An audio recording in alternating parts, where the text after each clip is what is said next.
YouTubers, my name is Andrea, a current Peace Corps volunteer in Nicaragua. Welcome to my channel, Andrea René Abroad, where I talk about Peace Corps, travel, and working abroad. As most of you already know, Peace Corps Nicaragua is currently evacuated, but I am doing my best to make sure that I get a new video out to you every single week. So in today's video, I'm going to be discussing Site Reveal Day and the process building up to you getting your official site placement for your service. When you first submit your application to Peace Corps, you are generally super open to going anywhere. But sometime during pre-service training, you begin to form ideas about what you think you want your site to look like. Whether you think you might like a rural site or perhaps an urban site, whether you want to be all alone or if you want to have at least one site mate. Let me start with this piece of advice which my vice country director gave to us all on Site Reveal Day. Be as open as you were on the day you submitted your application to Peace Corps. So think back to that time before you arrived to your country of service and think about just how open you were to go just about anywhere in the world. Because remember, your service is not about you. It is about your country and the people living in your country that you will be living and working with. Because after all, this is service, right? However, because I am a volunteer, I understand how complicated that is and how much we do really form ideas about what we want our site to be. So during pre-service training, you will have different interviews with different staff members. So you will have the opportunity, most likely, to have an interview with your country director, you'll have an interview with training staff, and you'll also have an interview with your future sector boss, known as your APCD. So you will have multiple opportunities to express to staff your interests for service. So in my last video, I talked about pre-service training, and I'll put a link for that above, but I just wanted to reiterate the fact that pre-service training is like an extended interview for a job, right? All of staff will be constantly watching you and also talking to volunteers who you interact with. I didn't know this at the time, but now that I am a volunteer and I do participate in training, I know that staff is constantly looking for feedback on those trainees. So for example, I might give a training and then staff might ask me, oh, what do you think about this person? What kind of site do you think would work well for them? And then I get to actually give my input on that. So really don't forget that pre-service training is an extended interview and you are always being watched. People are taking notes about you. So, you know, act professionally because it could, we don't know how, right? I don't know how, but it could affect your site placement. So there's a whole bunch of rumors that go around about these interviews with staff. So I heard some volunteers say like, oh, you should say the opposite of what you want, because if you tell them what you want, they won't give it to you. I don't think that's true, and I've actually like mentioned some of these rumors to staff and they're just like, why are they coming up with all these rumors? They're like, this is crazy. And then there's other rumors that, you know, if you're too picky, then you'll get a quote unquote bad site.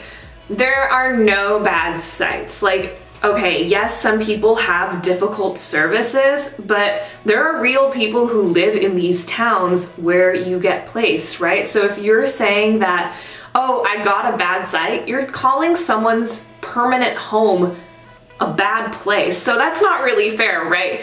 No site is a bad site. Yes, there are difficult sites. Yes, there are sites where you will be super isolated. Maybe you don't have very good coworkers.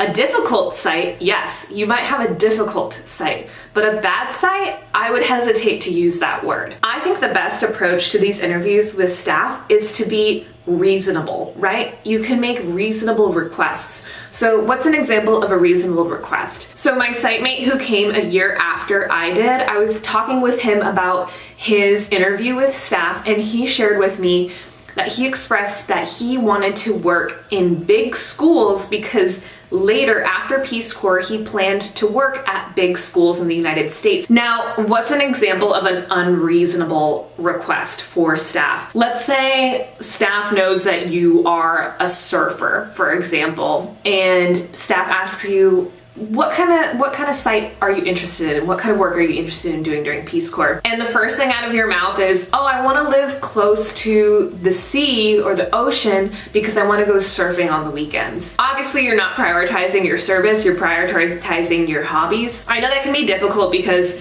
like I shared in my last video, I'm really physically active, but I wasn't able to work out during training because there was just a lot of street harassment going on and I didn't have a private place to work out or a gym. So I actually did not bring that up at all during my interview, even though that was something that was important to me.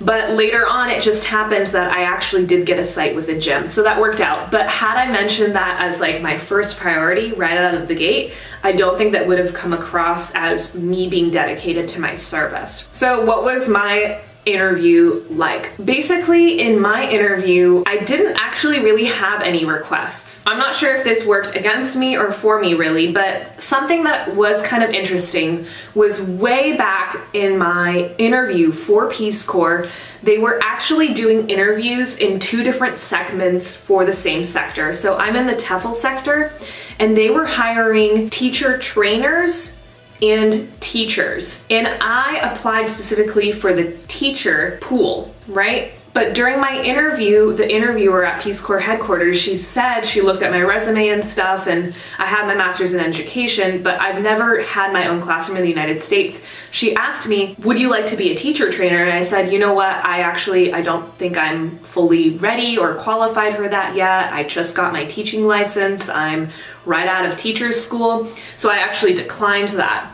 And then during the interviews with staff, that same question came up again. They were like, hey, would you like to be a teacher trainer? And again, I had my same answer. And during my interview, I told them, I said, I am willing to go wherever staff wants me to go because I trust you all enough to give me the site that is right for me. It was funny because I'm not sure if you would call it backfiring, but I ended up getting the assignment of being a teacher trainer. So actually, as part of my site, and I'll do a video about this down the road, but a huge part of my Peace Corps assignment is I coordinate a Saturday class for high school English teachers in my city. And so I'm there every single weekend. So, you know, different questions might come up, but I think it's a good approach to say, hey, I trust you, staff, to pick the site that is right for me. So apparently, I don't know, according to Peace Corps, I should be a teacher trainer, but I wasn't so sure about that. But I trusted staff and, they gave me that, and I really do like my site. So that's totally fine with me. So I'm gonna finish this video by just going back to the idea that pre-service training is a long extended interview for your site reveal day, right?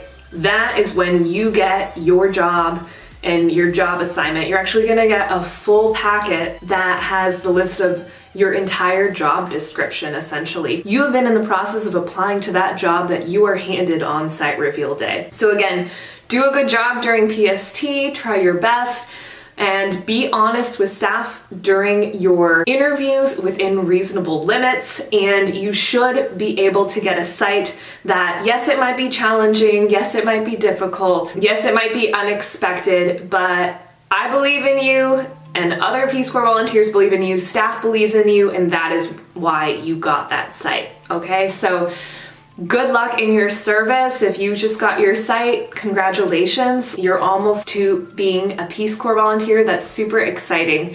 So I hope you all found this video informative. Don't forget to like and subscribe below, and I'll see you all next week.